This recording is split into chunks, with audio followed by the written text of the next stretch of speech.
Hannah! Mark! What happened? When I got back from work, an astonishing scene unfolded before me. My daughter Hannah and my husband Mark were lying on the living room floor. Rushing over, I realized neither of them was breathing. Nearby, a rope and what appeared to be a suicide note were carelessly placed. With trembling hands, I picked up the note. The content I read made my head go blank. What in the world? Mark, taking Hannah's life. Then, unable to believe reality, I went through the motions of arranging their funerals. The police had quickly closed the case, assuming the note explained it all. Essentially, they concluded it was a murder-suicide. But that made no sense. Mark would never do such a thing. As I stood there in shock, a person came to visit. And then, an unexpected truth came to light. I immediately told the police, persistently asking them to reinvestigate. Eventually, the police, reluctantly, reopened the case. They came to my house later on. "We're sorry. It wasn't a murder-suicide," one of the officers said hesitantly. The two were. The facts that were revealed next filled me with disbelief. My name is Amy Smith. I'm turning 50 this year. I'm a working mom, holding a part-time job at a small local company. My husband Mark is 52, 2 years my senior. He works in the HR department of a small to medium-sized company, where he's a manager. We have one child, our 11-year-old daughter Hannah, in 5th grade. But Hannah isn't our biological child. She's adopted. Mark and I got married in our 20s, but we couldn't have children. We went through fertility treatments for a long time. But it was too much for my body, and we gave up before I turned 40. Instead, we decided to adopt. And that's how we got Hannah. Hannah grew up healthy, kind, and honest. Whether she's our biological child doesn't matter. We cherish her more than anything.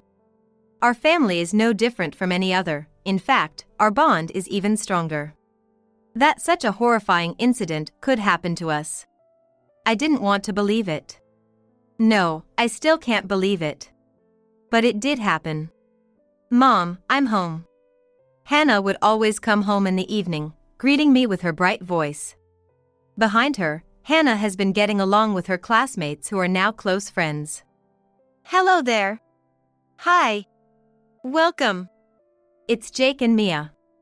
Jake is a mischievous boy who's good at video games, and Mia is a diligent honor girl. Somehow they hit it off, and lately, the three of us have been hanging out more. They've gone straight into Hannah's room to enjoy some games together. You can hear their cheerful voices, and it's heartwarming. I'm in the kitchen, preparing snacks for the three of them. It's a pound cake from a bakery downtown, quite affordable. I wondered for a moment if it was too cheap, but then I thought better of it. No need to put on airs. Turns out, the school Hannah goes to has a lot of wealthy families. Due to several top-notch local businesses in the area, it naturally became a gathering place for company CEOs and the like. We got a piece of land from a relative of Mike's at a bargain and just happened to build our house there. We're not particularly wealthy. So, this was unexpected. At school events like parent-teacher meetings, many parents show up in flashy clothes, sporting high-end brands. I felt a bit out of place, a bit uncomfortable with the atmosphere. Me, with no brands to speak of, felt out of place, and conversations at parent meetings about overseas trips and fancy restaurants were all the rage. I clearly remember feeling somewhat uneasy. Therefore, it's inevitable that their kids also wear nice clothes and have developed tastes. Thinking about it, I felt hesitant to serve Hannah's friends snacks that were obviously cheap. But, there's really no need to serve fancy treats to kids. It's not good for Hannah to get used to luxuries from such a young age. I decided to cheer up, knocked on Karen's room, and went inside. Today's snack is pound cake. Enjoy, everyone. Cheers from the kids. Lucky. Thanks, ma'am. Thank you. Jake's eyes sparkle with excitement, and Mia thanks me sweetly. Mom, thank you, Hannah smiled. Regardless of adults' conveniences, children are innocent. I thought so, but then Jake said something unexpected. Hey Auntie, this is the cheapest pound cake from the store in front of the station, right? It costs like $2? Wow, you know your stuff, Jake. But even though it's cheap, it's really tasty. I felt a flutter of panic inside as the child saw right through me. If it's that store, the $5 cheesecake is the best. Expensive stuff tastes better, right? Is your family, Hannah's family, having financial troubles? Faced with Jake's blunt questioning, Hannah and I were at a loss for words. I wonder if he talks like this at home too. As I pondered how to respond, Mia came to our rescue. That's not nice, Jake. It's rude to talk about prices like that. Whatever. By the way, the other day we ordered a cake made by this famous pastry chef, and it was so good. Jake started boasting carelessly. I was taken aback by his attitude, but Hannah and Mia seemed impressed, nodding along with his story. Well, it's probably just that age when they want to brag about stuff. As the kids got more excited, I decided to leave Hannah's room. That night, Mark came home. As we all gathered around the dinner table, Hannah was chatting away as usual. We played games today. I beat Mia but couldn't beat Jake. He's good at games. And he knows a lot about stuff, a real foodie too. Is that so? I nodded along nonchalantly. Remembering the day's events made me feel a bit conflicted, but Hannah didn't seem bothered, so I guessed it was okay. Still, I hadn't expected Jake to suddenly start talking about prices. I remembered that Jake's family is quite well off. I recall seeing Jake's mother at a school event, dressed in expensive clothes, looking down on me. They must be used to only the best, not giving a second thought to cheap pound cakes. Cheap pound cakes are probably beneath their notice. Unaware of all this, Mark just smiled happily. It's great you have good friends. Yeah, ever since I joined this class, every day's been so much fun. Just a normal, peaceful time. I was being naive. I never imagined that such ordinary days would suddenly crumble away. The sense of discomfort came quickly. Lately, Hannah seemed a bit off. I wondered if something happened at school. Maybe a fight with friends or trouble with studies. She's been eating less dinner lately and spending more time in her room. This day too, she went straight to her room as soon as she got back. Usually, she'd come into the kitchen saying, "I'm so hungry," and talk brightly about her day at school. Worried, I bought Hannah's favorite muffins on my way home from work. I thought we could eat them together and I could listen to her troubles. Hannah, snacks are ready. Imagining Hannah's happy face, I opened the door without knocking. Wait, don't come in. Hannah cried out in panic, and something fell from her hand. Sorry. What's this? I picked it up. Then, Hannah turned pale as a ghost. It was a pregnancy test. The positive line was clearly visible. What's this?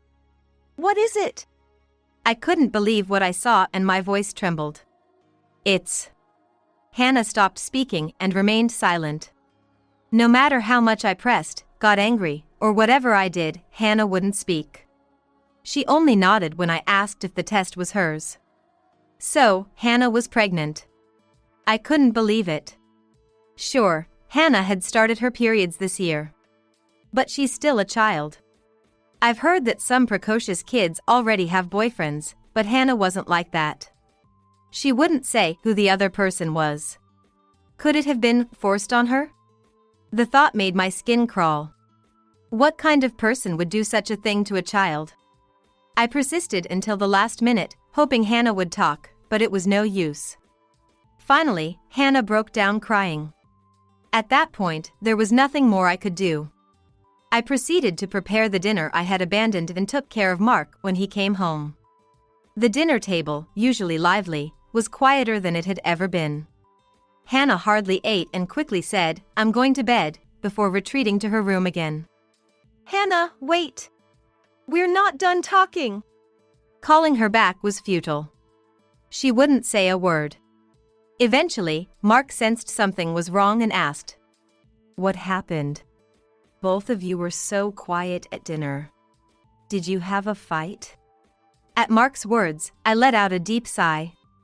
The truth is, I decided to confide in Mark. This was too big for me to handle alone. Mark was shocked when he heard, "No way! Are you sure it's not a mistake?" "But I saw it with my own eyes. And Hannah herself said, 'It's mine.'" Mark grimaced and exclaimed, "But Hannah is still a grade schooler. Who could she have?" I mentioned something that crossed my mind. "Remember, there was an email about a creep hanging around near the school, warning us to be careful. I don't want to think about it, but maybe. It's possible. Maybe she was approached by a creep on her way home." Mark nodded. "Right. That's why she can't talk about it. But if she really is pregnant, this is serious. We need to take her to an OBGYN. Yeah. And I'll try to talk to Hannah too. Depending on how things go, we might have to go to the police." The word police made me dizzy. This has turned into an unbelievable situation. But we need to catch the perpetrator quickly. I can't forgive someone who would do this to a grade schooler. We must act immediately. Fortunately, tomorrow is Saturday, and everyone is off. I'll persuade Hannah to go to the hospital and the police. We were determined to do this. The next day, after breakfast, I was about to talk to Hannah when my phone rang. "Hello? What?" It was my boss calling. Apparently, there was a problem, and he asked if I could come into work. There are only 5 of us at work, the boss and his wife, 1 full-time supervisor, and 2 part-timers, including me. Normally, part-timers don't work on weekends, but they needed help for a few hours due to a shortage of staff. But I was hesitant, but they said it would be over by noon, so I reluctantly agreed. I explained the situation to Mark and told him I was going to work. Mark understood and said, "While you're gone, I'll try to talk to Hannah." I was worried. The work was supposed to be a correction of a ordering mistake and end by noon, but it went until 3 p.m. I wondered if Mark and Hannah were waiting for me, tired. I rushed home, saying I'm back, but no one replied. Feeling suspicious, I entered the living room. Then, I was faced with a shocking scene. Hannah and Mark were lying face down. "Hannah! Mark! What happened?" I rushed over, but both were lifeless. Nearby, there was a rope and a paper that looked like a suicide note. The note read, "I'm sorry. I was the one who violated Hannah. I don't expect to be forgiven. I'm taking responsibility and leaving this world with Hannah." My mind went blank reading it. What does this mean?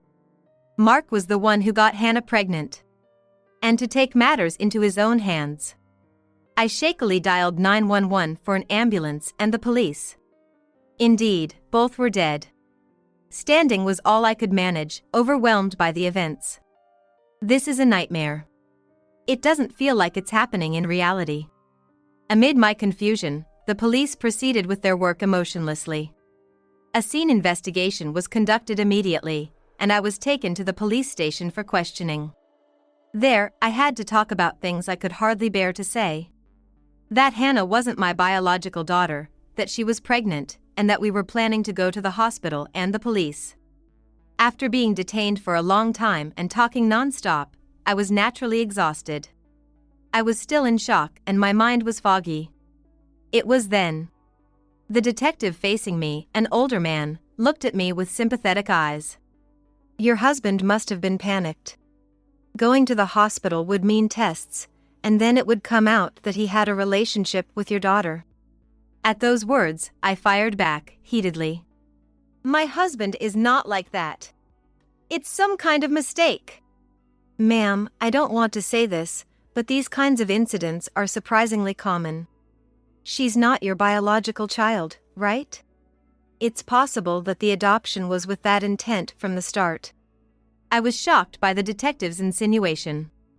That's awful. How can you say such a thing? Both my husband and I have cared for Hannah dearly. It's unthinkable that he would adopt her with such vile intentions. As I said this, the detective's expression grew even more pitying. Well, you'd want to believe that, but men can have sides to them they don't show their wives. Mark wasn't that kind of person. I wanted to say so, but my mouth just opened and closed. Fatigue and anger had reached their limits, and I could no longer speak. It seemed that from the content of that suicide note, they had concluded it was a murder-suicide. Despite it being unthinkable. No matter how much I protested, the police wouldn't listen. Because of this, no further investigation was conducted. Eventually, Hannah and Mark's funeral took place. Even as I went through the motions, I still couldn't believe it. It felt like this was all just a bad dream. My mind was constantly foggy, as if covered in a haze, but with my parents' help, we managed to get through the funeral. Hannah's school friends, especially Mia and Jake, who were close to her, had come. Mark's friends and colleagues were there too. Everyone was overwhelmed with grief. But, given the nature of their deaths, it was undeniable that they were treated like a sensitive subject. Despite not wanting to hear it, I caught snippets of murmurs from the mourners. That husband, seems he could only love little kids. And then with a child not related by blood. What a terrible incident. I wanted to scream out that it was all wrong. Why did it come to this? There's no way Mark could have done such a thing. Something must be terribly wrong. But I was powerless to do anything. I've been unable to sleep or eat for days on end. I've become completely emaciated. My life had been so ordinary up until now, why did it come to this? I couldn't muster the energy to do anything as time just passed by. Then, one day, the doorbell rang. When I opened the door, it was Mia and her mother. It was the first time I'd seen Mia since the funeral. Her face was even more swollen from crying than before. Auntie, Thank you for coming, Mia. I forced a smile on my tired face and led them to the room. I wanted to play more with Hannah. Play games together, study together. I miss you, Hannah. Hearing Mia's pure voice, I too felt tears threatening to spill over. But then, something changed. Mia began to sob more and more violently. I'm sorry, I'm so sorry. It's my fault. What do you mean? How is it your fault, Mia? Silently, Mia's mother spoke up. Actually, there's something Mia told me. And then, she shared a shocking truth. So, that's what happened. Thank you for telling me, Mia. After hearing the story, I was stunned. This fact should be reported to the police, Mia's mother said firmly. But I looked down. But it seems like they've already processed it as a murder-suicide. Then, Mia's mother said something unexpected. I have a relative in the police force. I'll talk to them and see if they can somehow get it reinvestigated. Auntie, please ask them on my behalf too. It's just too sad for Hannah and your uncle if it ends like this. Mia pleaded with tears in her eyes. Their words moved my weary heart just a bit. Okay. I want to uncover what happened to Hannah and Mark. Since Mia and her family are willing to help, I must gather my strength and do everything I can. A few days later, I was at the police station to talk about the facts Mia's family had shared. I succinctly relayed the information to the older detective I had spoken with before. That's why I don't think it was a murder-suicide. Please, reinvestigate, I pleaded. However, the detective frowned. We can't just reopen the case like that. The investigation concluded as per your husband's suicide note, he said, sounding irritated. I pleaded with the detective, who looked annoyed. Please, I'm begging you. I persisted, but his response didn't change. He even started saying things like we're busy with other cases. Left with no choice. I mentioned the name of the police relative Mia's mother had told me about. I've spoken to them, I said, and the detective suddenly turned pale. Excuse me a moment. He left and then returned a while later with someone who appeared to be his supervisor. Suddenly, his tone changed to polite and he said, "We will reinvestigate." I was surprised. Mia's mother's police relative must be quite influential. Regardless, I was grateful. I breathed a sigh of relief. Then, the situation took a significant turn.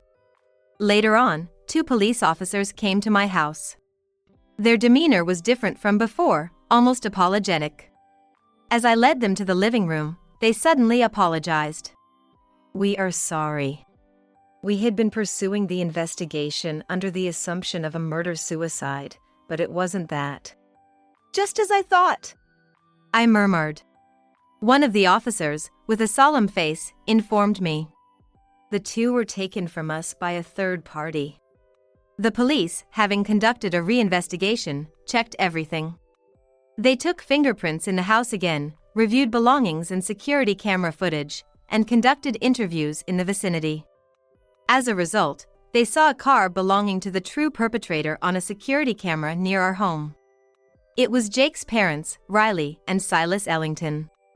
They were the ones who had taken the lives of Hannah and Mark. In fact, Jake was the one who had impregnated Hannah. The confession I heard from Mia that day went back several months.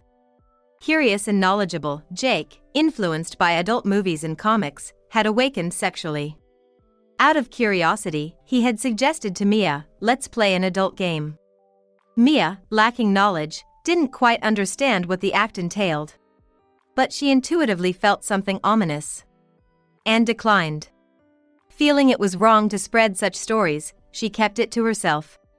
Since then, Jake had stopped trying to involve Mia. And then, he had turned his attention to Hannah. According to Mia, Hannah didn't seem to have much knowledge about sex either.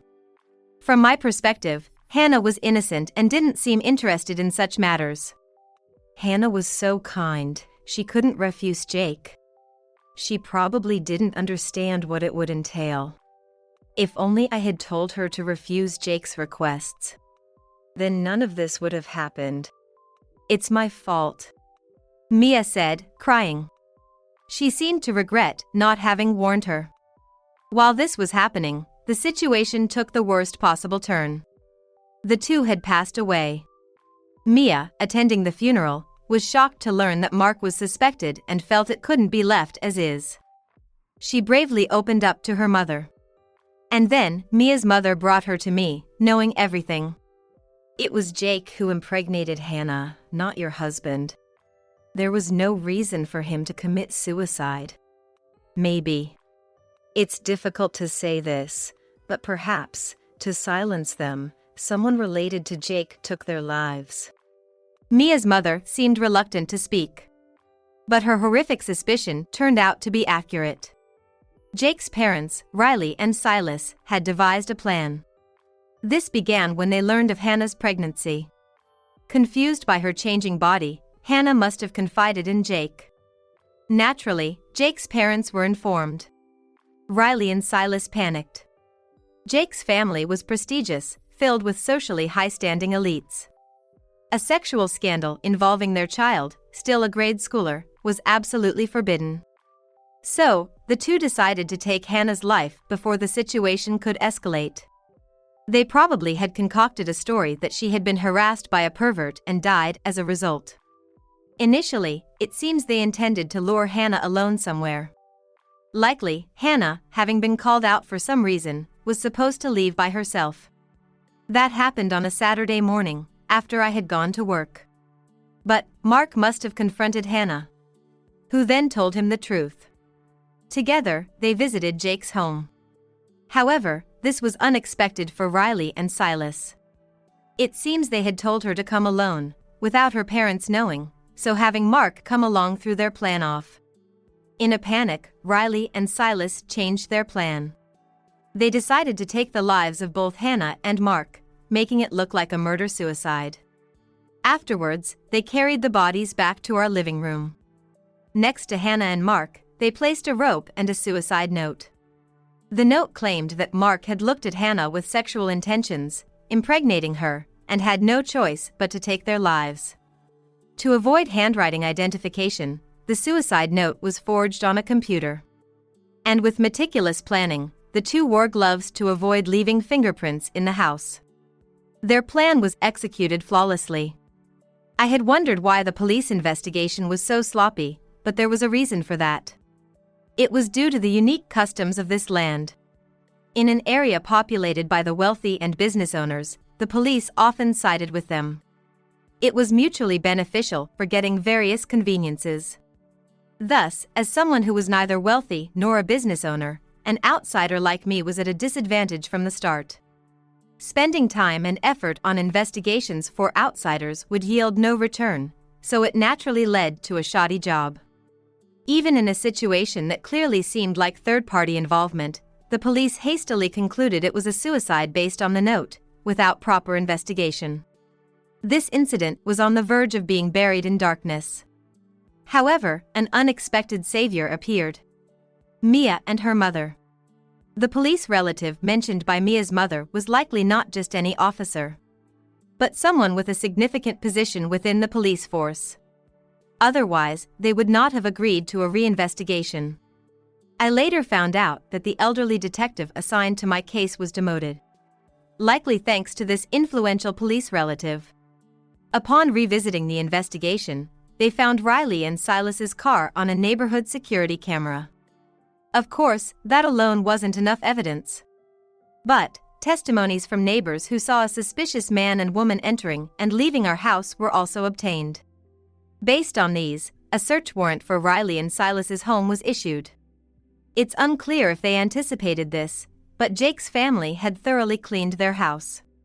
No fingerprints were found, but fortunately, fibers from the clothes Hannah wore that day were discovered at Jake's house. And footprints believed to be Mark's were also found at the entrance. These pieces of evidence led to the arrest of Jake's parents, Riley and Silas. Initially, the two tried to deceive, but when confronted with the evidence, they confessed. They admitted to killing Hannah and Mark to cover up the shocking scandal that Jake, a grade schooler, had impregnated Hannah. This cleared Mark of any suspicion. I was only slightly relieved. It was too cruel for Mark to have been made a victim and then be branded as a criminal on top of that. Afterward, this case became major news, causing a stir in the public eye. It was featured on TV and magazines as the darkness of a wealthy family, and apparently, photos of Jake's family were being spread on social media. I say apparently because I haven't actually seen it myself. Friends and acquaintances told me about it, but I've been avoiding filling my head with uncertain information from the internet. From now on, I must fight in the real world. That is, in court. As a bereaved family member, I decided to use the victim participation system and attend the courtroom. I absolutely had to say something to those people. Instead of spending my days feeling down, I wanted to fight back. On the day, as soon as I took my seat, Riley and Silas caught my eye immediately. Both were looking down, aged significantly. In that state, they didn't look like the glamorous wealthy at all. But more than that, I struggled to contain the anger and sorrow that kept welling up inside me. For the sake of these people's vanity, Hannah and Mark were made victims. I could never forgive them. Prompted by the judge, I gave my statement. Hannah was not our biological child, but we raised her with love and care. Can you understand the grief of having her taken away suddenly for such an unjust reason? Moreover, you plotted to take my husband's life and smear him as a criminal. For the sake of appearances, to hide your child's wrongdoing, you took the lives of two people for such a trivial reason. I can never forgive you. I wish for the death penalty. After I shouted that, the courtroom fell silent. Riley and Silas were pale and trembling. Perhaps now, they've realized the magnitude of the crime they committed. But it's too late. Repenting after taking lives is meaningless, everything is too late. If possible, I want them to return the 2 lives they took. If that's impossible, I wish for Riley and Silas's lives to be the compensation. And then, the verdict was announced. As requested, the 2 were given the death penalty. To be honest, I felt somewhat relieved. It's uncertain when the sentence will be carried out. Riley and Silas will spend their days in fear until that day comes. Hannah and Mark will not return, but I hope they understand even a fraction of the fear they caused. For such trivial reasons, the two who were taken are truly pitiful. And there's another person involved in this incident. Jake. Though he wasn't directly involved in the act that took Hannah and Mark's lives, he did impregnate Hannah. The bodies have been cremated, so confirmation is impossible, but Jake confessed, and his parents' testimonies exist. However, Jake is still a minor, a grade schooler. Children under 14 cannot be penalized. Therefore, a notification was sent to Child Welfare Services, and he was placed in a care facility. Now, he's confronting his sins, crying in regret. He's still a child, but he hurt Hannah due to his desires and curiosity. I hope he never forgets that. And I wish for his sincere repentance. Afterward, I reported the trial's outcome at the graves of Hannah and Mark. Mark, your name has been cleared. Hannah. I'm sorry, I couldn't protect you. But they received the death penalty. It doesn't bring you back, but I've avenged you. So, please rest in peace. As I said this, the flowers I had just placed trembled a little. It might have been the wind. But it felt as if they were responding to me, and tears welled up in my eyes. Then, 20 years passed. Now, I live far away from that land, in a big city. Staying in a place filled with memories of Hannah and Mark was painful, but more than that, I grew tired of being in a land dominated by the wealthy. People chasing after appearances and clout, swarming around privileges. That very mentality was the reason why Hannah and Mark were taken from us. It seemed so pointless to me, and I found no reason to stay in such a corrupt place. Since then, I've been working and engaging in activities through a victims' rights organization. I organize lectures, propose places where victims can talk to each other, and much more. Helping me is Mia. Mia has become a university student, studying psychology. When she went to university, she started living alone in the city where I was, and began helping me with the activities. Mia was tormented by guilt for not having warned Hannah. But the fault lies entirely with Jake's family, not Mia. You don't have to worry, I've told her many times. And though it took time, she gradually began to move forward, showing me her bright smile again. Recently, the existence of our victims' rights organization has gradually become known, leading to more lectures, magazine, and TV appearances. We've become quite busy, but I've never forgotten about Hannah and Mark. I've thought about them countless times, if they were still alive. But each time, I devoted myself more to my activities. To support the many families of crime victims, to be of some use to them. That, I believe, is the best way to honor Hannah and Mark. As one left behind, I am determined to fulfill this mission. No matter what difficulties lie ahead, I intend to keep moving forward. Believing that Hannah and Mark are watching over us.